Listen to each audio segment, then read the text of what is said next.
ओम नमः शिवाय। भगवान शिव के लिंग एवं आकार विग्रह की पूजा के रहस्य तथा महत्व का वर्णन।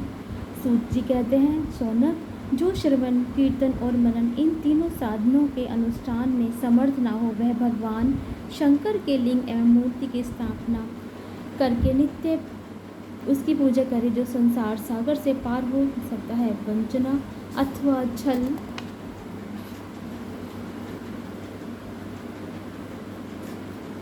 करते हुए अपनी शक्ति के अनुसार धन राशि ले जाएं और उसे शिवलिंग अथवा शिव मूर्ति सेवा के लिए अर्पित कर दें। साथ ही निरंतर उस लिंग एवं मूर्ति की पूजा भी करें, उसके लिए भक्ति भाव से मंडप, गोपुर, तीर्थ, मठ एवं क्षेत्र की स्थापना करें तथा उत्सव रचाएं। वस्त्र, गंध, पुष्प, धूप, दीप तथा पुआ और शाक आदि व्यंजनों से युक्त भांति भांति के भक्ष्य भोजन अन्न नैवेद्य के रूप में समर्पित करें। छत्र, ध्वजा, व्यंजन, चामर तथा अन्य अंगों सहित रजोपचार की भांति सब सामान भगवान शिव के लिंग एवं मूर्ति को चढ़ाएं। प्रदक्षिणा, नमस्कार तथा यथाशक्ति जप करें। आह्वान से लेकर विसर्जन तक सारा कार्य प्रतिदिन भक्ति भाव से संपन्न करें। इस प्रकार शिवलिंग अथवा शिव मूर्ति में भगवान शंकर की पूजा करने वाला पुरुष श्रवण आदि साधनों का अनुष्ठान न करे तो श्री भगवान शिव की प्रसन्नता से सिद्धि प्राप्त कर लेता है। पहले के बहुत से महात्मा पुरुष लिंग तथा शिव मूर्ति पूजा करने मात्र से भवबंधन से मुक्त हो चुके हैं। ऋषियों ने पूछा, मूर्ति ही सर्वत्र देवताओं की पूजा होती है, लिंग में नहीं, परंतु भगवान शिव की पूजा सब जगह मूर्ति में और लिंग में भी क्यों की जाती है?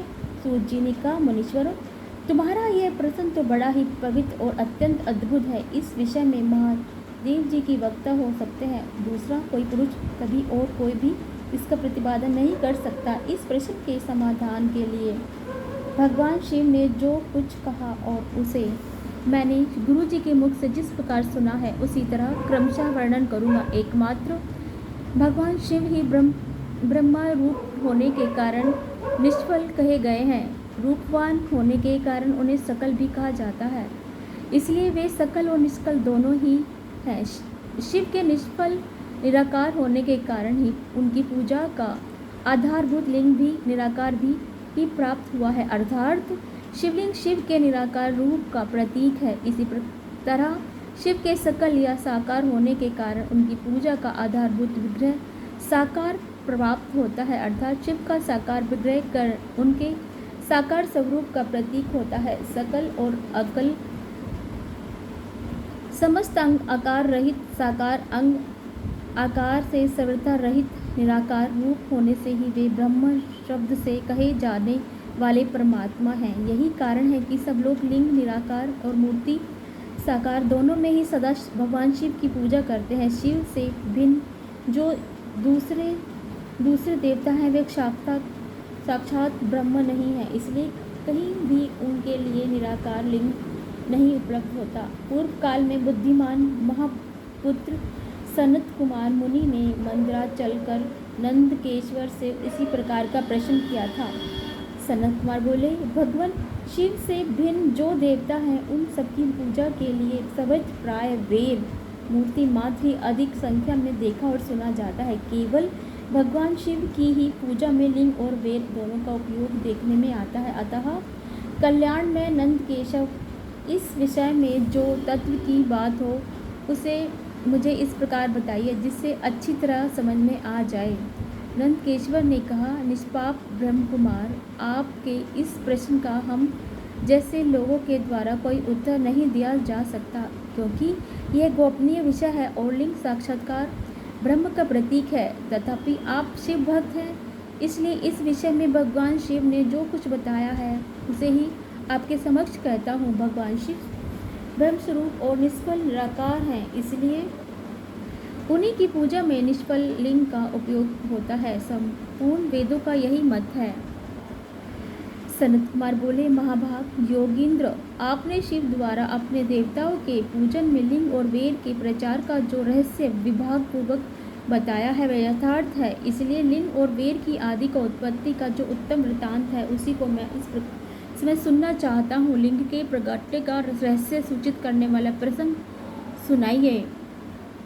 इसके उत्तर में नंदकेश्वर ने भगवान महादेव के निष्फल स्वरूप लिंग के आविर्भाव का प्रसंग सुनना आरंभ किया। उन्होंने ब्रह्मा तथा विष्णु के विवाद, देवताओं की व्याकुलता एवं चिंता, देवताओं का दिव्य और कैलाश शिखर पर गमन, उनके द्वारा चंद्रशेखर महादेव का सत्वन, देवताओं से प्रेरित हुए महादेव जी का ब्रह्मा और विष्णु के वाद स्थल में आगमन तथा दोनों के बीच में निष्फल आदि अंत रहित भीषण अग्नि स्तंभ के रूप में उनका आविर्भाव आदि प्रसंगों की कथा कही। तदंतर श्री ब्रह्मा और विष्णु दोनों के द्वारा उस ज्योतिर्मय स्तंभ की ऊंचाई और गहराइयों का था लेने की चेष्टा एवं केत की पुष्प के शाप प्रदान आदि के प्रसंग भी सुनाइए।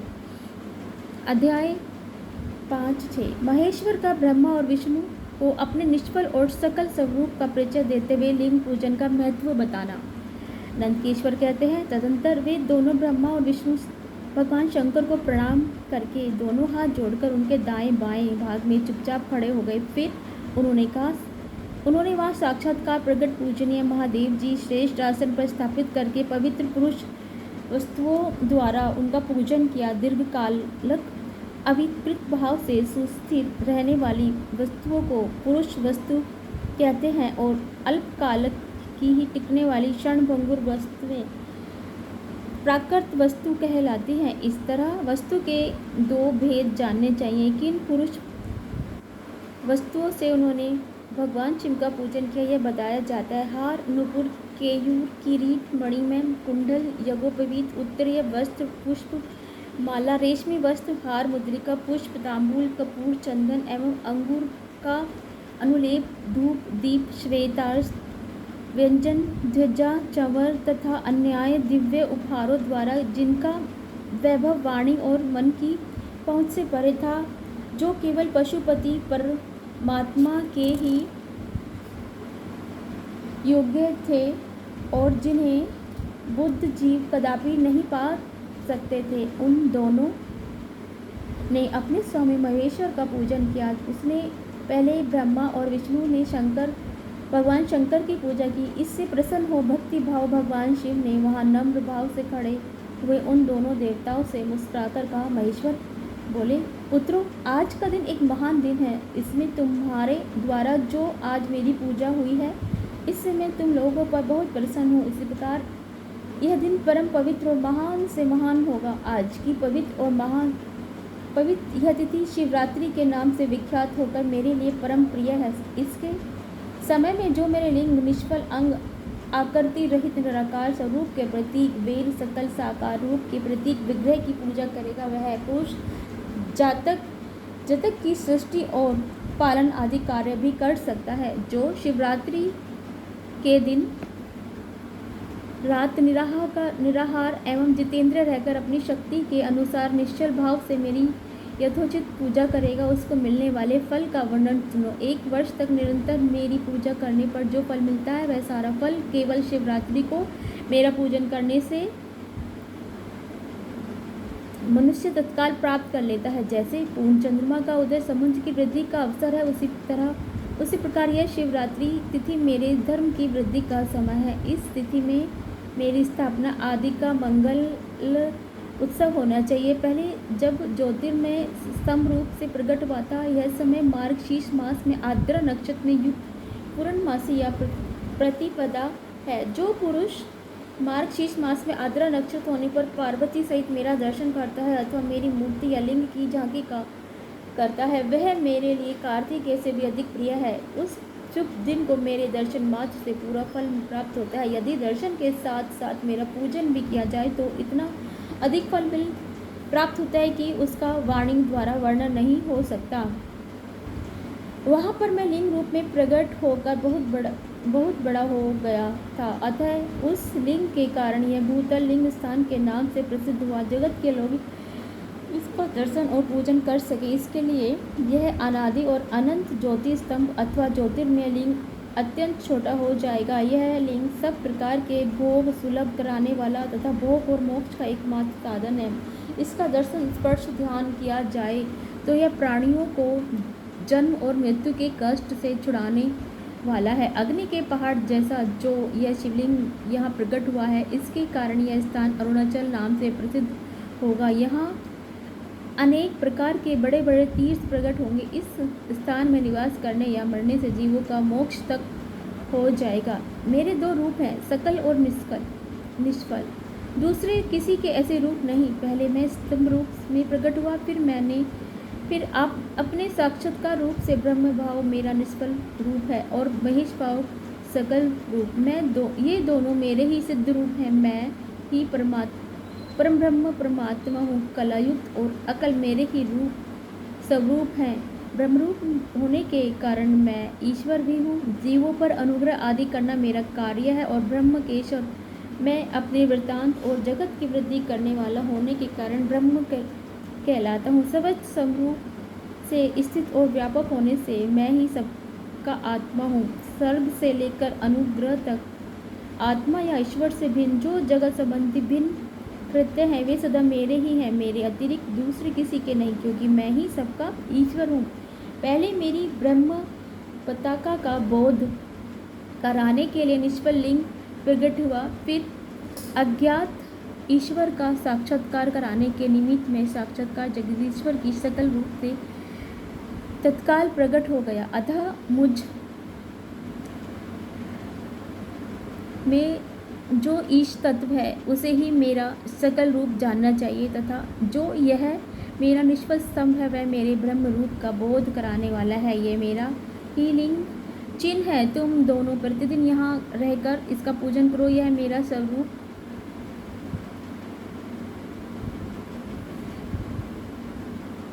समीप की प्राप्ति कराने वाला है और लिंगी में नित्य अभिभेद होने के कारण मेरे इस लिंग का महान पुरुषों को भी पूजन करना चाहिए। मेरे एक ही लिंग की स्थापना करने का यह फल बताया गया है कि उपासक को मेरी समानता की प्राप्ति हो जाती है। यदि एक के बाद दूसरे शिवलिंग की भी स्थापना कर दी गई तब तो उपासक को फल से मेरे साथ एकत्व रूप फल प्राप्त होता है। प्रधानतः शिवलिंग की स्थापना करनी चाहिए। मूर्ति की स्थापना उनकी अपेक्षा गौण कर्म है।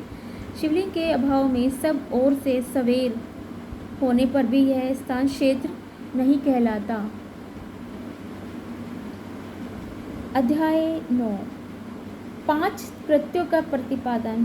प्रणव एवं पंचाक्षर मंत्र की महत्ता। ब्रह्मा विष्णु द्वारा भगवान शिव की स्तुति तथा उनका अंतर्ध्यान। ब्रह्मा और विष्णु पूछा, प्रभु सृष्टि आदि 5 ऋतु के लक्षण क्या हैं और हम दोनों को बताइए। भगवान शिव बोले, मेरे कर्तव्यों को समझना अत्यंत गहन है, तथापि मैं कृपा पूर्वक तुम्हें उनके विषय में बता रहा हूँ। ब्रह्मा और अद्वितीय सृष्टि, पालन, संहार, तिरोभाव और अनुग्रह, ये 5 ही मेरे जगत संबंधी कार्य हैं जो नित्य सिद्ध और संसार की रचना का जो आरंभ है उसी को सर्ग या सृष्टि कहते हैं। मुझे पालित होकर सृष्टि का सुस्थि रूप से रहना ही उसकी स्थिति है, उसका विनाश ही संहार है। प्राणों के उत्कर्ण को तिरुभाव कहते हैं। इन सब से छुटकारा मिल जाना ही मेरा अनुग्रह है। इस प्रकार मेरे 5 कृत्य हैं। सृष्टि आदि जो 4 कृत्य हैं वे संसार का विस्तार करने वाले हैं। 5वां कृत्य अनुग्रह मोक्ष केतु है। वह सदा मुझसे ही अचल भाव से स्थिर रहता है। मेरे भक्तजन इन 5 कृत्यों को 5 भूतों में देखते हैं। सृष्टि भूतल से स्थिति, जल में संहार, अग्नि में तिरुभाव, वायु में और अनुग्रह आकाश में स्थित है। पृथ्वी से सबकी सृष्टि होती है, जल से सबकी वृद्धि एवं जीवन रक्षा होती है, आग सबको जला देती है, वायु सबको एक स्थान से दूसरे स्थान ले जाती है और आकाश सबको अनुग्रहित करता है। विद्वान पुरुषों का यह विषय इसी रूप में जानना चाहिए। इन 5 वृत्तियों का भार वहन करने के लिए ही मेरे 5 मुख हैं। 4 दिशाओं 4 मुख और इनके बीच में 5वां मुख है। पुत्रों, तुम दोनों ने तपस्या करके प्रसन्न हुए मुझ पर परमेश्वर से सृष्टि और स्थिति नामक 2 कृत्य प्राप्त किए हैं। ये दोनों तुम्हें बहुत प्रिय हैं। इसी प्रकार मेरी विभूति स्वरूप रुद्र महेश्वर में 2 अन्य उत्तम कृत्य हैं। संहार और तिरुभाव मुझसे प्राप्त किए हैं, परंतु अनुग्रह नामक कृत्य दूसरा कोई नहीं पा सकता। रुद्र और महेश्वर अपने कर्म को भूले नहीं हैं, इसलिए मैंने उनके लिए अपनी समानता प्रदान की है। वे रूप, वेश, कृत्य, वाहन, आसन और आयुध आदि में मेरे समान ही हैं। मैंने पूर्व काल में अपने स्वरूप भूत का मंत्र का उपदेश किया है, जो ओमकार के रूप में प्रसिद्ध है। यह महामंगलकारी मंत्र है। सबसे पहले मेरे मुख से ओमकार प्रकट हुआ, जो मेरे स्वरूप का बोध कराता है। ओमकार वचन है और मैं वाच्य हूँ। यह मंत्र मेरा स्वरूप ही है। प्रतिदिन ओमकार का निरंतर स्मरण करने से मेरा ही सदा स्मरण होता है। मेरे उत्तरवर्ती मुख से अकार का, पश्चिम मुख से उकार का, दक्षिण मुख से मकार का, पूर्ववर्ती मुख से बिंदु का तथा मध्यवर्ती मुख से नाद का प्रकट्य हुआ। इस प्रकार 5 अवयवों से युक्त ओमकार का विस्तार हुआ है। इन सभी अवयवों से अभिभूत होकर यह प्रणव ओम नामक एक अक्षर हो गया। यह नाम रूपात्मक सारा जगत तथा वेद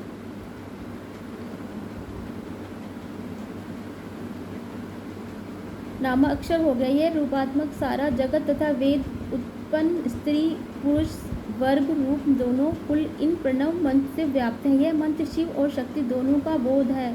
इसी से पंचाक्षर मंत्र की उत्पत्ति हुई है, जो मेरे सकल रूप का बोधक है। यह आकार आदि क्रम और मकार आदि क्रम सह क्रमश प्रकाश में आया है। ओम नमः शिवाय यह पंचाक्षर मंत्र है। इस पंचाक्षर मंत्र से मात्र का वर्णन प्रकट हुए हैं, जो 5 भेद वाले हैं। उसी से शुरू मंत्र सहित सर्वदा गायत्री प्रकट हुई हैं। उस गायत्री से संपूर्ण वेद प्रकट हुए हैं और उन वेदों से करोड़ों मंत्र निकले हैं। उन सभी मंत्रों से भिन्न भिन्न कार्यों की सिद्धि होती है, परंतु इस प्रणव और पंचाक्षर से संपूर्ण मनोरथों की सिद्धि होती है। इस मंत्र समुदाय से ये मोक्ष दोनों सिद्ध होते हैं और मेरे सकल स्वरूप से संबंध रखने वाले सभी मंत्रराज साक्षात्कार हो, भोग प्रदान करने वाले और शुभ कारक हैं, मोक्ष कारक हैं। नंदिकेश्वर कहते हैं, तदंतर जगदम्बा पार्वती के साथ बैठे हुए गुरुवर महादेव से उत्तराभिमुख बैठे हुए ब्रह्मा और विष्णु को पर्दा करने वाले वस्त्र से आच्छादित करके उनके मस्तक पर अपना कर कमल रखकर धीरे धीरे उच्चारण करके उन्हें उत्तम मंत्र का उपदेश किया। मंत्र तंत्र में बताई हुई विधि के पालन पूर्वक 3 बार मंत्र का उच्चारण करके भगवान शिव ने उन तीनों शिष्यों को मंत्र की दीक्षा दी। फिर एक शिष्य ने गुरु दक्षिणा के रूप में अपने आप को ही समर्पित कर दिया और दोनों हाथ जोड़कर उनके समीप खड़े हो उन देवेश्वर जगत का स्तवदन किया। ब्रह्मा और विष्णु बोले, प्रभु आप निष्फल रूप है, आपको नमस्कार है। आप निष्फल तेज से प्रकाशित होते हैं, आपको मेरा नमस्कार है। आप सर्व आत्मा को नमस्कार है, अथवा सकल स्वरूप आप महेश्वर को नमस्कार है। आप प्रणव के वाचन से हैं, आपको नमस्कार है। आप प्रणव लिंग वाले हैं, आपको नमस्कार है। आप सृष्टि पालन संहार तिरुभाव और अनुग्रह करने वाले, आपको नमस्कार है। आपके 5 मुख हैं, आप परमेश्वर को नमस्कार है। आप पंच ब्रह्म स्वरूप पंच कृत्य वाले, आपको नमस्कार है। आप सबकी आत्मा है, ब्रह्मा है। आपकी गुण और शक्तियाँ अनंत है, आपको नमस्कार है। आपके सकल और निष्कल 2 रूप हैं। आप सदस्वरूप सदगुरु एवं शंभु हैं, आपको नमस्कार है। इन पदों द्वारा अपने गुरु महेश्वर की स्तुति करके ब्रह्मा और विष्णु ने उनके चरणों में प्रणाम किया। महेश्वर बोले, आद्र नक्षत्र से युक्त चतुर्दशी प्रणव का जप किया जाए तो यह अक्षय फल देने वाला होता है। सूर्य की संक्रांति से युक्त महा आद्रा नक्षत्र में एक बार किया हुआ प्रणव जप कोटि गुने जप का फल देता है। मृगशिरा नक्षत्र का अंतिम भाग तथा पुण्यव्रत आदि भाग पूजा होम तर्पण आदि के लिए सदा आद्रा के समान ही होता है। यह जानना चाहिए, मेरा या मेरे लिंग का दर्शन प्रभात काल से ही प्रातः और अद्य से पूर्व काल में करना चाहिए। मेरे दर्शन पूजन के लिए चतुर्दशी तिथि निषिद्ध व्यापिनी अथवा प्रदोष व्यापिनी लेनी चाहिए, क्योंकि प्रवर्तनी तिथि से संयुक्त चतुर्दशी की प्रशंसा की जाती है। पूजा करने वालों के लिए मेरी मूर्ति तथा लिंग दोनों समान है, फिर भी मूर्ति की अपेक्षा लिंग का स्थान ऊंचा है। इसलिए मुमुक्षु पुरुषों को चाहिए कि वे मूर्ति से भी श्रेष्ठ समझकर लिंग का ही पूजन करें। लिंग का ओमकार मंत्र से और वेद का पंचाक्षर मंत्र से पूजन करना चाहिए। शिवलिंग की स्वयं की स्थापना करके तथा दूसरों से स्थापना करवाकर उत्तम द्रव्य उपचारों से पूजा करनी चाहिए। इससे मेरा पद सुलभ हो जाता है। इस प्रकार उन तीनों शिष्यों की उपदेश देकर भगवान शिव वहीं अंतर्ध्यान हो गए। अध्याय 10 समाप्त। ओम नमो शिवाय। ओम नमः शिवाय। ओम नमः शिवाय।